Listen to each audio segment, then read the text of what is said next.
साथियों, आज हम बात कर रहे हैं डियरनेस अलाउंस क्या है।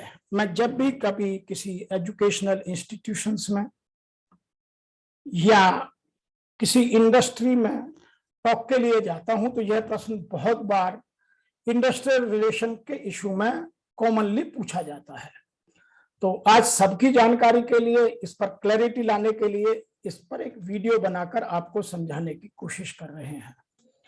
आपको यदि कोई और असुविधा लगे तो आप हमें लिखिएगा कि डियरनेस अलाउंस क्या है, इसके साथ के और कंपोनेंट क्या हैं और उसका इंडस्ट्री में क्या यूज है, क्या महत्व है और क्यों इनका जन्म हुआ और कैसे ये अपना रोल प्ले करते हैं।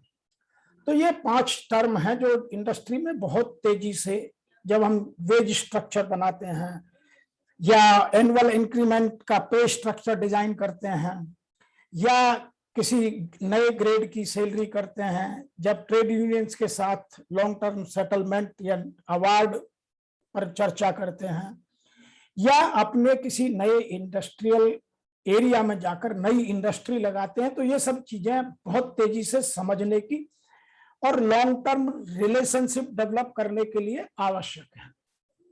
नंबर 1 है डियरनेस अलाउंस, शॉर्ट में डीए। दूसरा है एफडीए, फिक्स डियरनेस अलाउंस। तीसरा है वीडीए, वेरिएबल डियरनेस अलाउंस।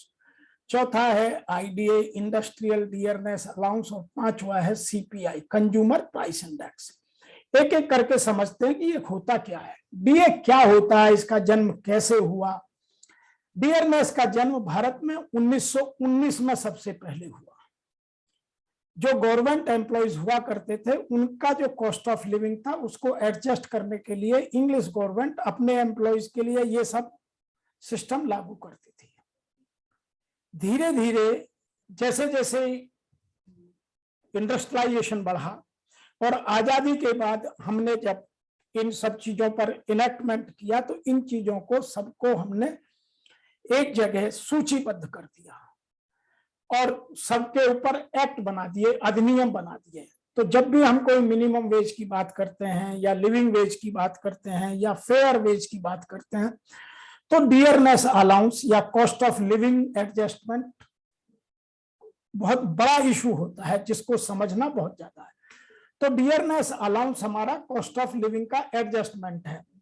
जैसे जैसे हमारी महंगाई बढ़ती है, मनी इन्फ्लेट होता है, उतना ही मनी की इन्फ्लेशन वैल्यू को न्यूट्रलाइज करने के लिए उस डीए को बढ़ाया जाता है। अब महंगाई कितनी बढ़ जाती है उसका बात सीपीआई में करेंगे, अभी पहले डियरनेस अलाउंस को ठीक से समझ लेते हैं। और डियरनेस अलाउंस ये सेंट्रल गवर्नमेंट अपने एम्प्लॉयज को, स्टेट गवर्नमेंट अपने एम्प्लॉयज को और public sector as well as pensioners को ये डीए की अमाउंट मिलती है। तो भारत सरकार या स्टेट गवर्नमेंट अपने एम्प्लॉयज के लिए डीए का परसेंटेज, एक फिक्स परसेंटेज समय समय पर, कहीं एक बार, कहीं 2 बार, कहीं लंबे समय के बाद ये डीए अलाउ डिक्लेयर किया जाता है। और भारत में प्रथा है कि साल में 2 बार सेंट्रल गवर्नमेंट डिक्लेयर करती है। और आज की डेट में डीए प्राइवेट सेक्टर भी बहुत अपने एम्प्लॉयज को देता है, क्योंकि वे अपने एम्प्लॉयज की सैलरी को कंज्यूमर प्राइस इंडेक्स से देख करता है। तो आज प्राइवेट सेक्टर में भी बहुत जगह डीए का प्रचलन है, कहीं वेरिएबल डीए का प्रचलन है। तो ये सब चीजें अब सैलरी के स्ट्रक्चर में कुछ परमानेंट जगह ले चुके हैं। डियरनेस अलाउंस को समझने के लिए हमको कुछ चीजों को जानना बहुत जरूरी है। सेंट्रल गवर्नमेंट, स्टेट गवर्नमेंट अपने एम्प्लॉयज को, पेंशनर्स को, पब्लिक सेक्टर के एम्प्लॉयज को कुछ फिक्स परसेंटेज में देती है। जितना डीए बढ़ जाता है उसको कैलकुलेट करके और उस हिसाब से डीए को न्यूट्रलाइज कर देते हैं। और ये होता है heading the impact of inflation, और इसका सीधा संबंध होता है कॉस्ट ऑफ लिविंग से। दूसरा, इसकी जरूरत पड़ती है कि जैसे जैसे एम्प्लॉय का जो सैलरी बढ़ना जरूरी है, क्योंकि एम्प्लॉय की लाइबिलिटी बढ़ जाती है। जब एम्प्लॉय जॉब में आता है तो तब वह अकेला होता है, 18 से 25 तक या 30 तक होते होते उसकी शादी हो जाती है, परिवार बड़ा हो जाना है, तो उसकी लाइबिलिटीज समाज में बढ़ती हैं। तो उस टाइम भी उसकी सैलरी को बड़ा होना जरूरी है। लेकिन डीए उसकी जितनी मनी की वैल्यू कम हो जाती है, जितना इन्फ्लेशन बढ़ जाता है, उस एरिया को कवर करता है। यह स्पष्ट ध्यान रख लें। तो ये जो डीए है, ये भारत के डिफरेंट एरियाज में, डिफरेंट स्टेट, डिफरेंट सेक्टर, वो सेमी हो सकते हैं, सेमी गवर्नमेंट हो सकते हैं, सेमी अर्बन हो सकते हैं, रूरल सेक्टर के हो सकते हैं, प्राइवेट सेक्टर के होते हैं, सबके अपने अपने रूल्स एंड रेगुलेशंस हैं। लेकिन यह शब्द पॉपुलरली जो सेंट्रल गवर्नमेंट एम्प्लॉइज है, स्टेट गवर्नमेंट एम्प्लॉइज है, पब्लिक सेक्टर एम्प्लॉइज है और पेंशनर्स है, वहां से शुरू हुआ था। तो डीए उनके लिए एक फिक्स्ड अमाउंट में साल में 2 बार जो उनकी कॉस्ट ऑफ लिविंग बढ़ जाती है उसको न्यूट्रलाइज करने के लिए डिक्लेयर किया जाता है। अब आप बात करते हैं कि what is consumer price index, कि यदि एक डीए ये हो गया तो कंज्यूमर प्राइस इंडेक्स क्या होता है। अब CPI measure the changes in price level of goods consumed by the retailer consumers. Consumer price index हमारा वह एरिया है कि जो हमारी चीजें मार्केट में बिकती हैं, तो गवर्नमेंट ने कुछ चीजें फिक्स कर रखी हैं उनकी डिफरेंट डिफरेंट लोकेशंस पर और डिफरेंट डिफरेंट एरियाज में, उनके सबके प्राइस को लेते हैं और उसमें कितना इन्फ्लेशन आ गया उसको निकालते हैं। ये सबसे पहले भारत सरकार ने शिमला में अपना ऑफिस डिक्लेयर किया था और बार बार उसको वो न्यूट्रलाइज करके 0 कर देते हैं। अभी जो नंबर चल रहा है वो 2020 में उन्होंने 0 करके कुछ पॉइंट की वैल्यू की है, और 1960 में जब हुआ था तब कभी 0 था, तो बार बार वो डीए के कैलकुलेशन सिस्टम को न्यूट्रलाइज और सिस्टमेटाइज प्रोसीजरली करते रहते हैं। तो ये हमारी इकोनॉमी की डिमांड है। जब भी हम कोई अपने सैलरी या वेजेस स्ट्रक्चर में इन चीजों की बात करते हैं तो उनको न्यूट्रलाइज होना, उनको जस्टिफाई करना और उनके इम्पैक्ट को जनहित में देखना बहुत आवश्यक है। और सीपीआई हमारी मेजर करती है कि हमारी परचेजिंग पावर कितनी हो गई है, या आज हमारी इकोनॉमी में जो हमारी मनी वैल्यू है, जो हमारी करेंसी की वैल्यू है, वो क्या रह गई है। यदि इसे विश्व समुदाय पर देखें तो जो हम जब एक्सचेंज करते हैं तो जहां जिस तरह की महंगाई होती है उसके पैसे की वैल्यू इंटरनेशनल मार्केट में उसी हिसाब से नापी जाती है। तो यह कंज्यूमर प्राइस इंडेक्स कई मामलों में बहुत मदद करता है। अब कंज्यूमर प्राइस हमें बताता क्या है, हमने मेजर तो कर लिया, इसका जो एक सेट प्रोसीजर है, सेट आइटम्स है, उनकी दाम निकालते हैं, जितना डिफरेंस आता है उस हिसाब से पॉइंट डिक्लेयर कर देते हैं। यह हर महीने होता है, कुछ 3 महीने में करते हैं, कुछ 6 महीने में करते हैं। ये 4 चीजों को फोकस करता है। नंबर 1, आज वर्तमान में मेरे का रहने का जो स्तर है उसकी कीमत क्या है, कॉस्ट ऑफ लिविंग की बात करता है। नंबर 2, जो कंज्यूमर है, जो ग्राहक है, जो एंड यूजर है, उसकी परचेजिंग पावर कितनी है, आज उसकी जेब में कितना रुपया है। बहुत सारे लोग बैंक में पैसा जमा कर देते हैं, बैंक आज उतना भी इंटरेस्ट नहीं दे रहे हैं जितना हमारा प्राइस इन्फ्लेट हो जाता है। तो एक्चुअली बैंकों में पैसा जमा करना, आज बैंक पैसा खा रहा है, उस समय मिलता नहीं है, क्योंकि हमारी जो सीपीआई है वो तेजी से बढ़ रही है और बैंक रेट नहीं बढ़ रही है। अब इसके पीछे कुछ अलग प्रश्न है, उस पर अलग वीडियो आप देख सकते हैं, उसके लिए अलग से बनाया। तीसरा है ये expensive of different articles that consumers buy and services that are availed. यह उन चीजों को दिखाता है कि जो कंज्यूमर या तो सामान खरीदता है या मार्केट से कुछ सेवाएं लेता है जो हमारी मूलभूत आवश्यकताओं की पूर्ति करती हैं, जो हमारी प्राइमरी नीड को पूरा करती हैं। नंबर 4, यह हमारी भारत के रुपए की वैल्यू को दर्शाता है कि हमारा रुपए की आज क्या वैल्यू है। तो यह सीपीआई हमें 4 चीजों को बताता है। अब बात करते हैं व्हाट इज फूड बास्केट सर्वे।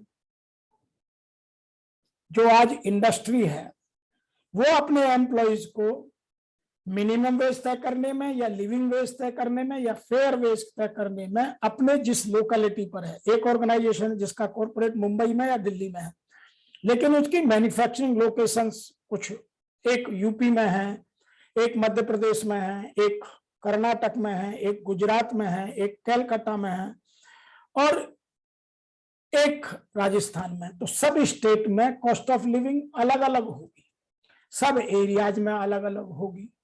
तो वहां वो अपने अपनी लोकेशन के आसपास फूड बास्केट सर्वे करते हैं, और उस फूड बास्केट सर्वे में कुछ जो हमारे जीवन के प्राइमरी नीड्स को पूरे करने वाले आइटम होते हैं, जैसे रोटी कपड़ा और मकान, बच्चों की एजुकेशन का लेवल, उसका स्तर, या कुछ मेडिसिन्स, उन सबको उस फूड बास्केट में रखते हैं, कपड़े को रखते हैं, और फिर उनके लेवल के, उनके प्राइस डिफरेंस को बार बार मेजर करते हैं, उस हिसाब से सैलरी को न्यूट्रलाइज करते रहते हैं।